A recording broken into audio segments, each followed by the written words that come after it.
way. All right, so we are now in the 9th part of our study of the book of Joel.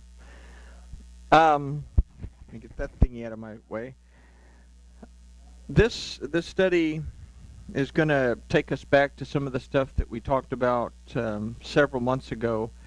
And if you have your notes for Matthew 24, you might want to look those over. If you don't have the notes for Matthew 24, on the back page where it says Tikkun Hamilah, School of Biblical Studies at thinkific.com, whatever it says, if you'll go there, I've put those notes on Thinkific, and you can just download them. There's no cost for it. So, in fact, I'm going to start putting all the handouts that we've had in the past on Thinkific as well. So if you don't have something, you can go there. There's no charge to download them. And so there they are. Okay? Okay. It's Matthew 24. And it talked about the little gig in Thessalonians too, where it talks about the shofar blast and the shout and all this other stuff. So, but we're not going to get too deep into all that in this study. We may look at it a little bit more later on. So before we do, let's talk to the boss, and we'll take a look at what I thought was kind of an interesting departure from what we usually look at. So, but Elohim, we thank you for this time together. We thank you for this opportunity to study and to learn about you and our relationship with you. We ask tonight that you'll open our eyes, open our ears, and open our hearts so that we can see, hear, and understand what your word and your spirit has to tell us. And we thank you for it. In the name of your word, Yahshua, amen. All right. So, having considered what needs to change in our lives and in ourselves, and this is in chapter 1 of Yoel, we broke it down into little bitty pieces that says, hey, these are things you need to look at in your own life. These are corrections you need to make, because something is about to happen that is not going to be very pleasant if you're not on board in a relationship with me. So we've considered what we need to change in our lives and in ourselves. Now we're going to consider why these changes need to be. The following chapter, which is chapter 2, begins with the invasion of an army of devastation. And as we discussed in the final verses of chapter 1, we have to be aware of its coming and of its presence. Now, in Joel's time, it was a swarm of locusts that would destroy everything in their path. For us, it represents a generation much like that followed the birth of Enosh. Remember, we talked about Seth begot Enosh. Enosh, as a word, it just means mortal man, from a root that means to be frail, to be weak, to be incurable. So Enosh, and that when Enosh came around is when humankind began to disrespect and abolish the name of Yahuwah. So it's this generation that will play out in the words of Yahuwah that we consider in Bereshit 6:3. Remember, in Enosh, in English it reads, and this is when men began to call on the name of Yahuwah. And we're, oh, it's so wonderful. They started to call on the name, but we found out that the word that was used for began was actually halal, that they didn't begin to call on the name, they began to profane the name. So we're in the same boat, kind of sort of, these days. It's been stripped out of the vernacular altogether. So we start with Joel 2:1. Blow the shofar in Zion, sound an alarm in my dedicated mountain. Let all the inhabitants of the land tremble, for the day of Yahuwah comes, for it is at hand. Now that sounds pretty serious. So let's start with blow the shofar in Zion. How are we to be aware of what's coming, what is here, and what directions we are to receive in order to overcome. How are we supposed to know how to act when tribulation arrives? And, this isn't just an end-time thing. This is also will help us today. How do we act when tribulations come? I don't know about anybody in here, but tribulations do come into your life once in a while. So how do you respond to those? So this phrase begins with the word teku, meaning to blow. This word also, however, means to pledge oneself. And the word shofar, that means a ram's horn, but comes from a root shafar that means to be pleasing, to be good, and to be cheerful. So an idea that we could consider from these two words is to pledge ourselves to Yahuwah our Elohim, and in doing so to seek to walk according to his instructions. What happens when we walk according to his instructions, according to his Torah? Well, we are pleasing to our Elohim. We enjoy goodness in life, and we have joy. So the idea that we get here is to walk according to the instruction of Elohim. This is to be done in Bezion, in Zion. Zion is a name that represents Jerusalem.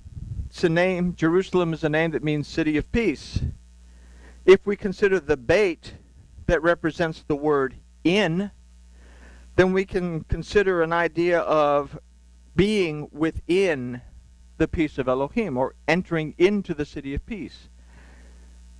But there's a dark side to it, because as a word, as the root, Zion actually means a parched place, a place devoid of water and barren.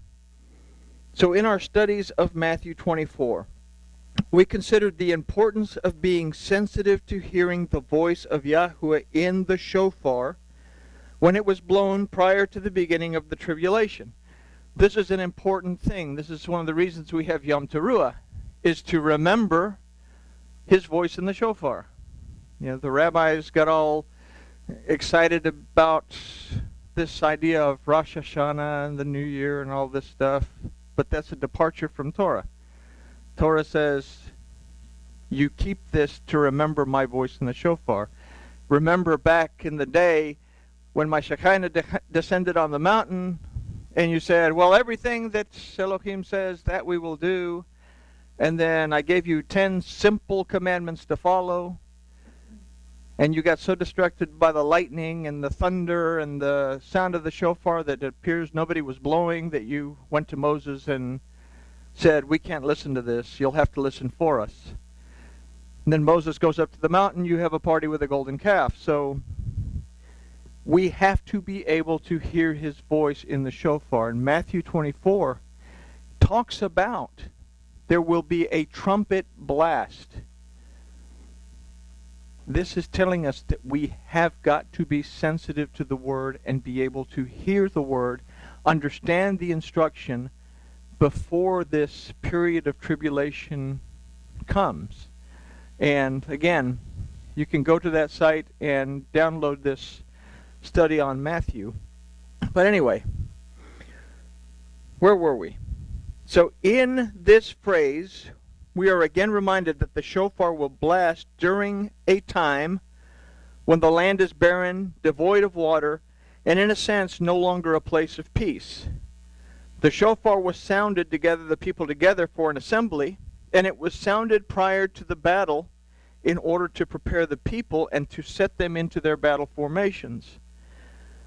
In this verse, we are also considering that we are to be pleasing to Elohim, show goodness to everyone, and be cheerful, residing in Yahuwah's peace when this time of barrenness arrives. So let me read that again so that it makes a little bit more sense. What we're considering here is that we are to be pleasing to Elohim, show goodness to everyone, be cheerful, and reside in Yahuwah Elohim's peace when this time of barrenness arrives. When this period of tribulation comes, we still have to maintain our composure. regardless of how difficult things might be.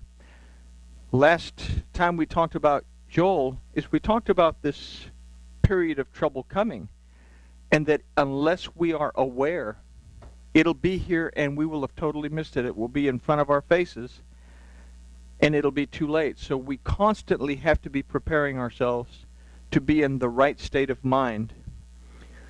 With that in mind, let's consider some verses from Bereshit 4, and this is verses 5 and 7.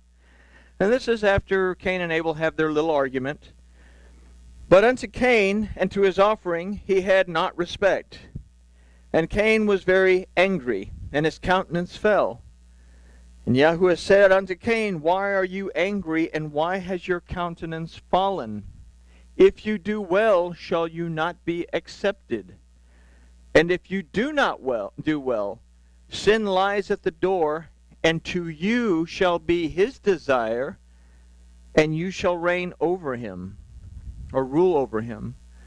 So this is an illustration for us of the importance of not allowing our negative emotions to get in the way. Something that we can avoid by residing in Yahuwah's city of peace. Now in this particular verse, the word that's used for angry is chara, that also means displeasure, jealousy, fretting over oneself. Does anybody do that? And to blaze up or lash out. We read in these verses that to do so clouds the mind, and in such a state, hearing the Ruach of Yahuwah is not possible. We cannot hear the voice in the shofar when our only inclination is to lash out in rage. So what we're reading about here is called Yetzer Hara, the evil inclination. Verse 7 says, To you shall be his desire. That's that evil inclination. It wants to lead you off track. It's always there, and it's always crouching at the ready. Do we recognize it? Because the next thing, it says that, if I lost myself, but you shall rule over him. The Yetzer Hara is our inclination towards evil. And we've talked about Shmiras Halashon, guarding our tongue, protecting what we say, because the thoughts in our head remain the thoughts in our head until we put them on our tongue and they go forward. And it's like shooting an arrow from a bow. Once you've shot that arrow, you can't get it back unless you're fishing with it, and then you can just reel it in. But the idea is, once that thought becomes a word, it's gone. And if it's a harmful word, then it's a lot of trouble to fix it. So that's the idea of guarding the tongue against Lashon Hara, which is the evil tongue, speaking these evil things that cause the problems in our life. But it comes from our inclination towards the negative part of our life. Doing things, saying things that maybe we should have thought things through before we said them. But that's not really part of what we're talking about here. The main point here, and in this verse from Yoel, is that we cannot allow our negative emotions to inhibit our ability to hear the instruction of Yahuwah Elohim's voice in the shofar. We cannot allow negative emotions to inhibit our ability to hear the voice of Yahuwah Elohim in the shofar. In times of tribulation, and this is talking about a period of tribulation that's going to come, if we are going to listen to the voice of Elohim, then we must have a clear head, and we must be close in our relationship with him through his word in order to be able to overcome these tribulations. So consider Yahshua's words to the Talmudim at John 14:26 through 30. It says, But the Comforter, which is the set-apart Spirit, whom the Father will send in my name, shall teach you all things, and bring all things to your remembrance, whatsoever I have said to you. Peace I leave you, my peace I give you, not as the world gives, do I give you. Let not your heart be troubled, nor let it be afraid. Now, if we allow the Yetzer Hara into our lives, and we allow this evil inclination to take over, then we don't have this peace that comes from Elohim because we can't perceive it. It's like we talked about last week, having that veil over your eyes that obstructs the very presence of Elohim that's right there in your face, but you can't see it because that veil is there that's got you so discombobulated that you're too busy being freaked out, wigged out, and stressed out about all the bad stuff that you can't understand that Yahuwah is there. He's Yahuwah Elohim. His name means existence in everything there is, was, and will be, today, yesterday, and tomorrow. And in all of that, he is Elohim. We fabricated some name God. Really, there's not a word for God. It means a mighty one, a ruler, a judge. From its roots, Ayil means a ram that we offer up for redemption and restoration, and Terebinth, where Abraham rested. So Elohim means our mighty judge who has the authority to redeem us, buy us back from the slavery that we sell ourselves into, deliver us out of the messes that we put ourselves into, and restore us back into a relationship with him so that we can go back and do it all again, because that's what we do. But he does this in everything at every time. So if we're going to build a relationship with him, we have to be sensitive to his spirit, we have to be sensitive to his word, and we have to be able to hear his voice in the shofar when that time comes. Boy, I got way off course. It sounded good, I think. Anyway, he goes on to say, "You have heard how I said unto you, I go away and I come again to you. If you loved me, you would rejoice, because I said, I go to my Father, for my Father is greater than I. And now I have told you before it comes to pass, that when it is come to pass, you might believe. Hereafter I will not talk much with you, for the prince of this world, comes and has nothing to do with me." The tribulation that comes, if we are not focused on our relationship with Elohim, is going to be ruled over by the prince of this world. In other words, the Satan, the adversary, the things that go contrary to the word of Elohim. We can say, even use this word, I don't like to use this word, but Antichrist, something that goes contrary to the anointing of Yahuwah, will reign. But that has nothing to do with Elohim's redemption, deliverance, and restoration.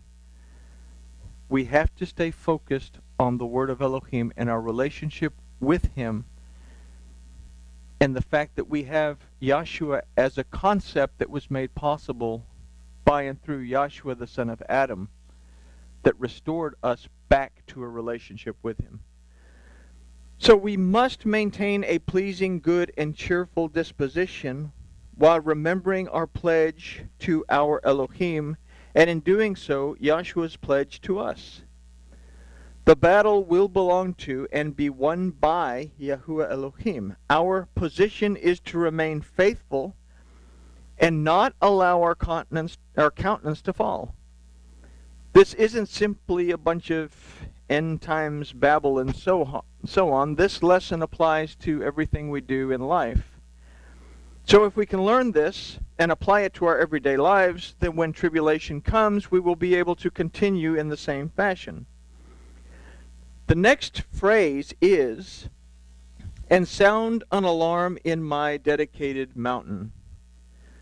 The word for sound an alarm is v'chari'u. The root of this word is ruah, that literally means to shout or to cry out. It can mean either to cry out with joy or to cry out in fear and in distress. So it's here that we make our choice in the previous phrase. How am I going to grow? Am I going to latch on to the Yetzer Hara? and get stressed out, freaked out, and wigged out by every small thing that happens? Or am I going to latch on to a relationship with Yahweh Elohim and allow that Ruach to guide me through the distress that comes upon me? This is to be done in my dedicated mountain. The word for mountain here is behar, that means a hill or a mount. We think about mountain, we think about these giant things. It's talking about a hill or a mount. What hill or mount was dedicated to Yahuwah? So we consider 2 Samuel 24:18 and 19 that says, "And Gad, one of the prophets, came that day to David and said to him, Go up, raise up an altar unto Yahweh in the threshing floor of Araunah the Jebusite. And David, according to the saying of Gad, went up as Yahweh had commanded." Then we go down a little bit. In verse 24 and 25 it says, "And the king said to Araunah, No." And they're haggling over, he wants to give it to him. David says, "No, but I will surely buy it from you at a price. Neither will I offer burnt offerings to Yahweh my Elohim of that which does not cost me nothing." So David bought the threshing floor and the oxen for 50 shekels of silver. And David built there an altar to Yahweh and offered burnt offerings and peace offerings. So Yahweh was entreated for the land, and the plague was stayed from Israel. So this was the piece of property purchased by David at Yahweh's command so that the tabernacle could be erected in Jerusalem. And then the temple would be built by Solomon on this piece of ground that we also remember back when Abram went to offer up Isaac. This is actually that piece of mound at Moriah. So Moriah is a valley of little mountains and stuff. But it's a continuing theme throughout the Torah. So this little mound, this little threshing floor that the tabernacle would be built on, then the temple would be built on, was dedicated specifically to the service of Yahweh Elohim. Now, see, we could consider this to represent for us directly the idea of ourselves being the tabernacle that houses the ark of Yahweh within his city of peace, and that this is what we have to prepare. Remember, the rabbis said that the tabernacle represents our body, and within the tabernacle are the organs of our body, and the ark represents our heart. That's where the Shekinah falls and deals with us.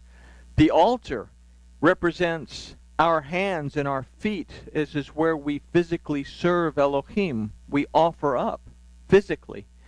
And there's a lot of little intricate details, but we could say that this represents us, that we are the tabernacle, that we are the dedicated mountain. But let's consider it from a true end times perspective. You know, I don't like to teach about the whole end times mess. Unfortunately, this verse is kind of unavoidable. So, from a true end times perspective, the shofar and the shout will come over Jerusalem as the time of the Adam comes to its end prior to the day of Yahuwah. That's a mouthful. Let me say that again. The shofar and the shout will come over Jerusalem as the time of the Adam comes to its end prior to the day of Yahuwah. This will be a very fearful event for those who are not prepared for the devastation that will follow the shofar blast and the shout. If we can grasp this, then we really don't need to analyze the next phrase any further, because it simply says, "Let all the inhabitants of the land tremble." But let's focus on the day of Yahuwah. We learned in previous studies that the word yom not only means day, but it also means a time, and it means an age. So we are considering the time or the age of Yahuwah. For this to come, the time or the age of the Adam has to come to an end. So we go back to the beginning to start getting our answers. We have to go back to Bereshit 1:1. And within the Hebrew of this verse, it says, Bereshit bara Elohim et hashamayim va'et haaretz. If we look at that, we can count 6 aleph in this verse. Now, aleph has a numerical value of 1. Aluf, spelled the same way as a numerical value, means 1,000. So in this, we count 6 letters aleph, each with a numerical value of 1,000, which gives us 6,000. Now, consider also Bereshit 6:3, that was spoken prior to the destruction of an evil age of humankind. This was right before the flood. Said, and Yahuwah said, my spirit shall not abide with man forever, or in man forever, for that he is also flesh. Therefore shall his days be 120 years. And we all say, oh, I'm going to live to be 120. And we all joke about it and say, the fact is, very few people have reached 120 years. If we consider, however, 120 Jubilee cycles of 50 years apiece, we get 6,000 years. What this is showing us is that helical loop. We build a relationship, we transgress, we reach the Jubilee, sins are forgiven, we're set free from the bondage, we go back in a relationship, we transgress, we get to that Jubilee year, it's forgiven, we go back and we do it over and over and over. 50 cycles, or 120 cycles of this 50-year Jubilee is 6,000 years. So according to this verse, the age of the Adam will end at 6,000 years. Say, okay, when is that? If we consider the biblical chronology and the events that we are about to celebrate, we're looking at the year 5777. So since none of us are going to make it to 120 years old, maybe we will. You know, that leaves us what? 6,000 minus 5777 leaves us what? 223, I think? My math isn't that great if I have to do it in my head. 223 years. So, well, we don't need all this then. We don't need to be ready because it's not going to happen. The fact is, Yahshua said, no one knows the hour or the day. Not even the Son, only the Father knows. Now we're given hints as to when it should occur. We think 6,000. We look at either we are going to be separated from Elohim or we're going to be dedicated and set apart to Elohim, which 6,000, if my math is correct, would give us Samek, that would mean being enveloped by Elohim, surrounded by Elohim, which has a numerical value of 60, and then we would have Kof, which is 100. If you multiply these together, it gives us 6,000. It's just something. But if we are surrounded and set apart to Yahuwah Elohim, when are we surrounded and set apart to Yahuwah Elohim in the scheme of the feasts and festivals? Sukkot. So if we say that Elohim is going to come, we might say it's at Sukkot, but nobody knows the hour of the day. All this is telling us is that 6,000 years is it for humankind. And if we're at 5777, well, that doesn't leave a whole lot of time. But at the end of 6,000 years, the age of Yahuwah will begin. And this is the millennial reign of Yahuwah that will have as its king Yahshua.